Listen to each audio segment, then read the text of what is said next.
Olá, bom dia, né, galera? Estamos de volta hoje.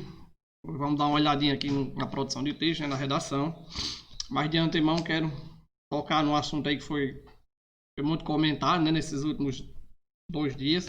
A questão da liberação do material que até então era exclusivo da banca corretora para os alunos terem direito de ver, né?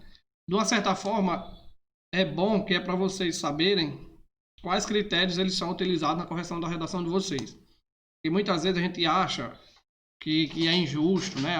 Muitas vezes, alguns professores, eles dizem para os alunos que é injusto, que não são corrigidas todas as redações, mas que bom que tem essa transparência, né? Houve essa transparência. Então, é muito importante vocês dar uma olhadinha nesse material.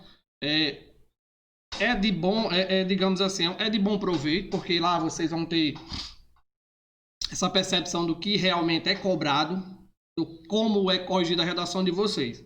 E vou logo adiantando, a redação de vocês do ponto da ciência sempre foi corrigida dentro daqueles parâmetros ali. Não mudou nada. Então, agora vou dar uma de previsão do futuro aqui. Eu estava me perguntando com meus botões o porquê dessa liberação. Se realmente é só para facilitar a vida do aluno ou pode ser que vá passar por algumas mudanças. Então, pode ser, não estou afirmando que é, mas tomara que não. Tomara que seja só mesmo para ajudar essa questão dos alunos, né, que estão sem aula e infelizmente são prejudicados com essa situação. Mas é um material que está lá completo. Ele começa com as situações que levam a nota 0. Ele comenta competência por competência, nível de cada competência. Então, vai lá na competência 1, o que o aluno precisa fazer para tirar um 0, ou deixar de fazer, né? E precisa fazer para tirar 80, 160, 40, 120, 200 pontos. Então, lá tá bem especificado. Aconselho que vocês baixem e olhem. Não custa nada, né? Tudo é bem-vindo, toda informação ela é bem-vinda. Então, sempre nessa ótica de buscar o quanto mais informações, melhor. Então, é uma ajuda sim, não deixa de ser uma ajuda, porque esse material ele era restrito dos corretores. Então, só quem tinha acesso a esse material eram os corretores para fazer o curso de formação para a correção da redação de vocês. E agora vocês estão tendo essa oportunidade de estarem por dentro de como é o processo de correção. Então, fica até mais fácil de contestar, né? Você sabendo o que está fazendo, fica mais fácil de contestar. Então, sempre nessa outra, se puder baixar, baixe, dê uma olhadinha. Então, lá tem todo o material que é usado na capacitação. Então, eu já olhei, já vi todinho o material. Todo o material que é usado na capacitação está lá, ok? Mas, hoje nós vamos de produção de texto. Espero que vocês tenham feito a última redação, né? Pedro já estava cobrando lá no grupo para vocês mandarem, enviar. Não sei se enviaram. E aí, Pedro, enviaram? Estão enviando, né, ainda. Provavelmente está aqui para sábado ou domingo a gente já posta o outro tema. Então, vamos treinar, porque mesmo eu com todo aquele aparato que o INEP liberou, essa questão do que a banca corretora faz, né? Como ela corrige, mas juntamente com, se eu não treinar, não vai valer de nada. A verdade é essa. Vou ser sincero com você. Então, só a teoria também não vale de nada para a produção de texto. Então, não adianta eu ter esse monte de informações se eu não faço nenhuma redação. Então, não vai aprender. Só lendo aquele material você não vai aprender a fazer. Só lendo aquele material você não é garantia que você vai tirar uma nota boa. Não é uma garantia. Quando vocês começarem a ler e começarem a ter essa percepção, vocês vão ver que o que envolve uma nota boa na redação é uma sequência de fatores. Então, desde do seu conhecimento prévio sobre o assunto, a sua maneira de se expressar. Então, muitas vezes eu conheço bem o assunto, sei do que vou falar, mas eu não sei me expressar. Então, isso não garante que eu vou tirar uma nota boa. Então, é um conjunto de fatores que, unidos, formam uma nota boa no Enem. Mas Não é difícil não, tirar uma nota satisfatória no Enem não. Claro, chegar a 1000 pontos, quando vocês começarem a ler o material, vocês vão ver que realmente é osso, viu? Para chegar a 1000 pontos, não é à toa que são bem pouquinha gente que chega a esses 1000 pontos. Porque a margem de erro é quase zero, não é zero. Não é que você não possa errar nada, pode.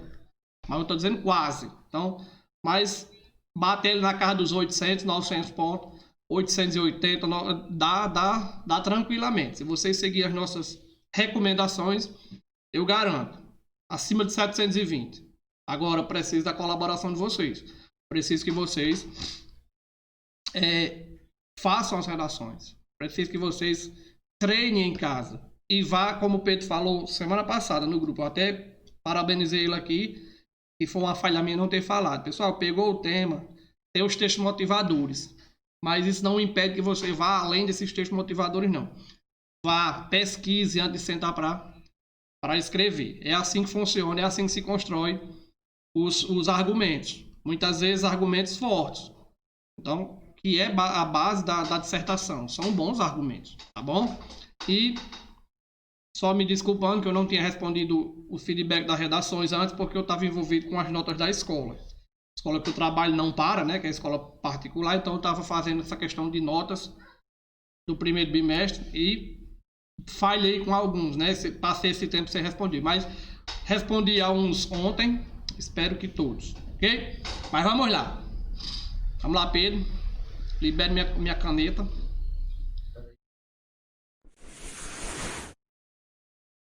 Tá liberada? Vamos lá. Pronto, está liberado. Então, a estrutura do texto dissertativo. Pessoal, eu costumo dizer que a estrutura do texto dissertativo, a gente morre de velho, né, na escola. Desde muito cedo a gente aprende essa estrutura aqui.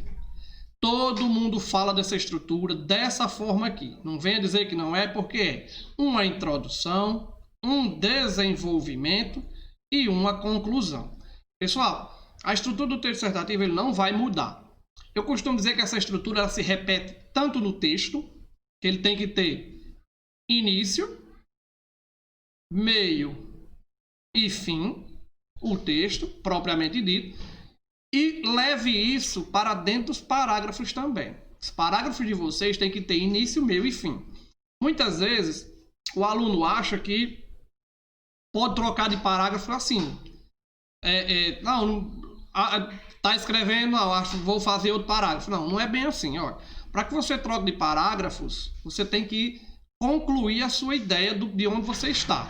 Se eu estou no parágrafo 1 do desenvolvimento, que falo sobre a questão do desarmamento, um exemplo.